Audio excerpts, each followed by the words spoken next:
오늘도 이런 새벽 주님의 음성을 사모하며 나오신 여러분 축복하고 환영합니다. 오늘 우리가 읽고 묵상할 성경은 사무엘상 1장부터 3장까지입니다. 이 장들은 한나의 기도와 사무엘의 출생 그리고 타락한 제사장 시대 속에서 하나님께서 사무엘을 부르셔서 새로운 영적 시대를 여시는 내용입니다. 오늘 우리가 함께 묵상할 말씀은 사무엘상 가장 첫 부분인 1장 1절부터 8절입니다. 에브라임 산지에 사는 엘가나의 가정으로 시작하죠. 겉으로 보면 이 가정은 신앙의 자리를 지키는 가정이었습니다. 겉으로 보면 예배가 있었고 제사가 있었고 신앙의 형식도 있었습니다. 그러나 그 가정의 안쪽으로 들어가 보면 거기에는 말 못할 아픔과 긴장이 자리하고 있습니다. 한 집안 안에 기쁨과 슬픔이 함께 있었고요. 예배의 길을 걸어가면서도 마음은 무겁고 복잡했습니다. 오늘 본문은 바로 그 현실을 숨기지 않고요. 상처와 눈물이 있는 한 여인의 삶을 보여줍니다. 사무엘상 1장 1절부터 3절은요. 한나의 문제를 길게 설명하고 있지는 않지만 그 짧은 소개 안에 한 사람의 정말 오래된 눈물이 담겨 있습니다. 브린나에게는 자녀가 있었지만 한나에게는 자녀가 없었죠. 이것은 한 번만 마음 아프고 지나가는 그런 일이 아니었습니다. 한나에게는 계속 반복되는 아픔이었죠.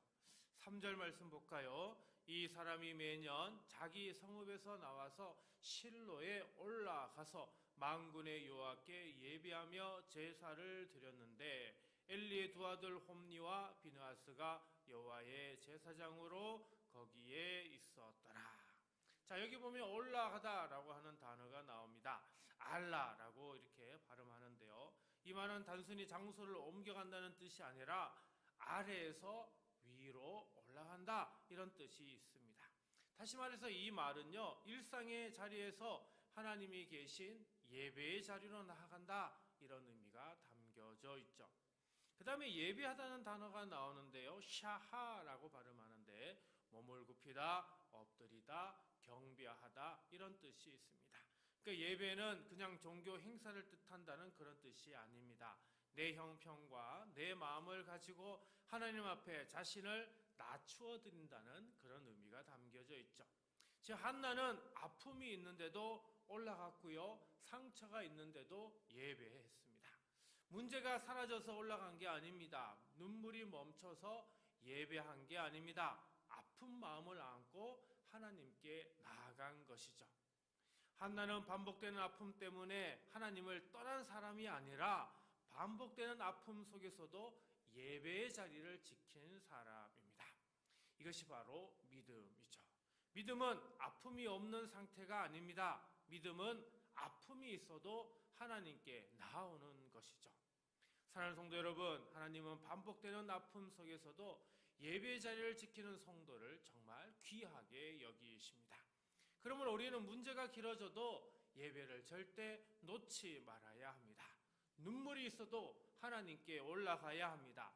상처가 있어도 기도의 자리를 떠나서는 아니 됩니다. 하나님은 그런 사람의 눈물과 발걸음을 결코 가볍게 여기지 않으십니다. 주님, 오래도록 풀리지 않는 문제 때문에 마음이 지치고 눈물이 날 때에도 예배의 자리에서 떠나지 않게 하소서. 아픈 현실 속에서도 무너지지 않게 하시고 끝까지 주님만 바라보며 믿음으로 서게 하소서. 오늘도 여러분의 발걸음이 헛되지 않게 하시고 상한 마음을 아시는 주님께서 새 힘과 위로를 함께 주시기를 간절히 기도드립니다. 4절부터 6절을 보면요, 한나의 고통은 단지 형편의 문제만이 아니라는 걸 알 수 있습니다. 그 형편 위에 사람의 자극이 더해지고 있죠. 브린나는 자녀가 있었고 한나는 자녀가 없었습니다. 근데 브린나는 한나의 아픈 자리를 계속 건드렸죠. 그래서 한나의 마음은 더 깊이 무너졌습니다. 6절 말씀 볼까요? 여호와께서 그에게 임신하지 못하게 하심으로 그의 적수인 브린나가 그를 심히 격분하게 하여 괴롭게 하더라. 자, 여기 격분하게 하다 그리고 괴롭게 하다 이거와 연결되는 단어는 카스라고 하는 단어인데요. 이 단어는 단순히 기분을 조금 상하게 한다는 그런 의미가 아니고요. 마음을 건드려서 속을 뒤집어 놓고요. 깊이 상하게 하고요. 분하고 아프게 만든다는 그런 의미가 담겨져 있습니다. 또 분인나를 뭐라고 표현하고 있어요? 적수라고 이렇게 표현하고 있죠. 그러니까 분인나는 한나와 함께 사는 가족이지만 한나의 마음에 계속 상처를 주는 사람임을 알 수가 있습니다. 한나는 이미 자식이 없으므로 아픈 사람이죠. 근데 분인나는 그 아픈 자리를 더 아프게 만들었습니다. 상처 위에 또 상처를 얹은 거죠. 이것이 바로 비교의 무서움입니다. 사랑하는 성도 여러분, 우리도 그렇습니다. 사람은 현실만으로 힘든데 비교가 들어오면 더 무거워집니다. 그러면 마음의 감사도 사라지고 평안도 사라지죠. 그러므로 성도는 비교 속에서 자꾸 자신을 무너뜨리면 아니 되는 것입니다. 사람의 말에 붙들리면 아니 됩니다. 다른 사람의 형편에 마음을 뺏겨서도 아니 됩니다. 내 삶의 기준은 남이 아니라 하나님이어야 하죠. 그러므로 상처를 그냥 붙들고 있지 마시고 하나님께 가져가야 합니다. 우리 주님은 비교 속에 무너진 마음도 아시고요. 그 상한 영혼을 다시 세우실 수 있는 분이시기 때문입니다. 주님, 다른 사람과 비교하며 상처받고 낙심하던 제 마음을 불쌍히 여겨주소서. 사람의 시선과 평가에 붙들리지 않게 하시며 주님의 은혜를 더 크게 바라보며 감사와 평안으로 오늘 하루를 믿음으로 끝까지 굳게 살게 하소서. 오늘 또 비교가 아니라 은혜로, 상처가 아니라 믿음으로 살아가도록 주께서 여러분의 마음을 붙들어 주시길 주님의 이름으로 축복합니다. 7절과 8절을 보면요, 해마다 여호와의 집에 올라갈 때마다 분인나가 한나를 괴롭게 했고 그때마다 한나는 울고 먹지 못했다고 합니다. 마음의 고통이 몸까지 내려온 상태이죠. 한나의 슬픔이 아주 깊다로 하는 것을 알 수가 있습니다. 우리 7절 말씀 봅니다. 매년 한나가 여호와의 집에 올라갈 때마다 남편이 그같이 하매 분인나가 그를 격분시키므로 그가 울고 먹지 아니하니. 여기 울다라고 하는 단어가 나오는데요, 바카라고 발음하는데 조용히 눈물만 흘리는 정도가 아니라 마음이 완전히 무너져서 슬픔이 터져나오는 울음을 의미하는 겁니다. 그 다음에 8절 말씀 보면은 그의 남편 엘가나가 그에게 이르되 한나여 어찌하여 울며 어찌하여 먹지 아니하며 어찌하여 그대의 마음이 슬프냐, 내가 그대에게 10 아들보다 낫지 아니하냐 하니라. 자, 여기서 지금 남편이 엘가나를 위해서 이렇게 얘기하는데요, 여기 이 표현들이 한마디로 얘기하면은 한나를 지금 위로하고 있는 겁니다.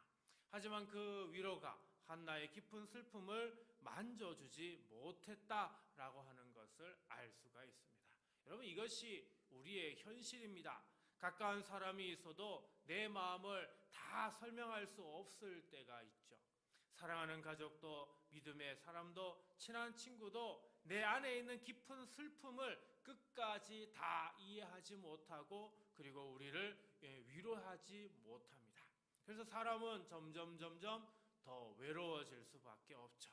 내 마음을 아무도 모른다는 그런 생각이 들 때가 정말 많이 있습니다.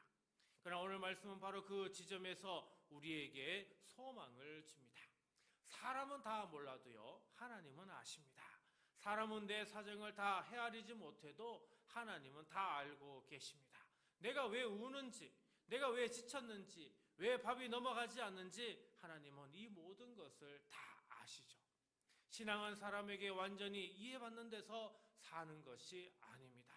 신앙은 하나님이 나를 아신다는 사실 위에 섭니다.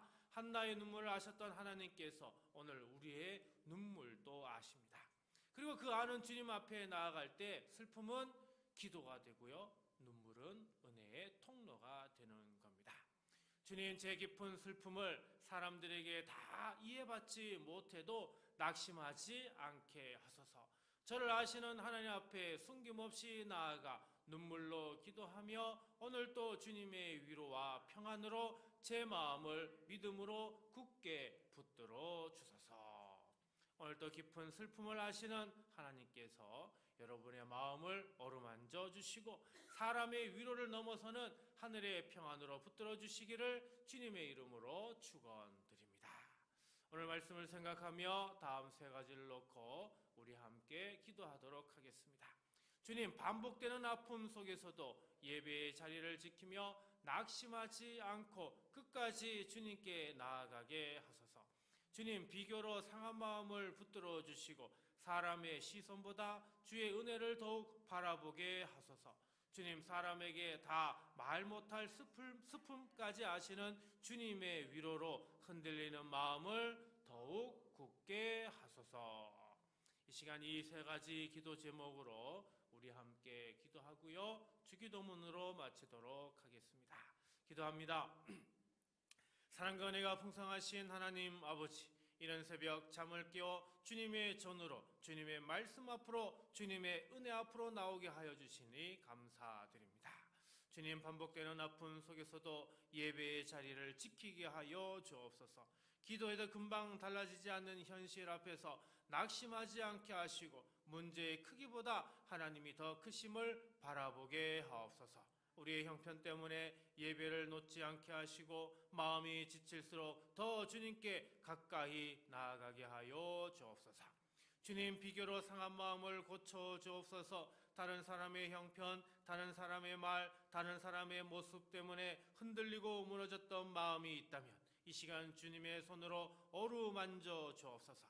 사람의 시선과 평가에 묶이지 않게 하시고 남과 비교하느라 주께서 내게 주신 은혜를 놓치지 않게 하옵소서.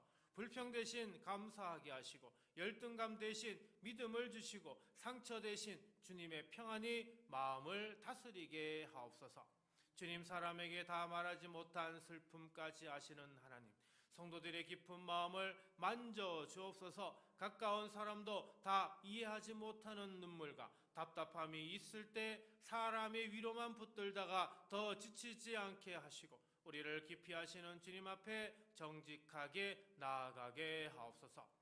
말로 다 설명되지 않는 슬픔도 주님께는 숨김이 없사오니 오늘 또 우리의 속사정을 아시는 주님께서 친히 위로하여 주옵소서.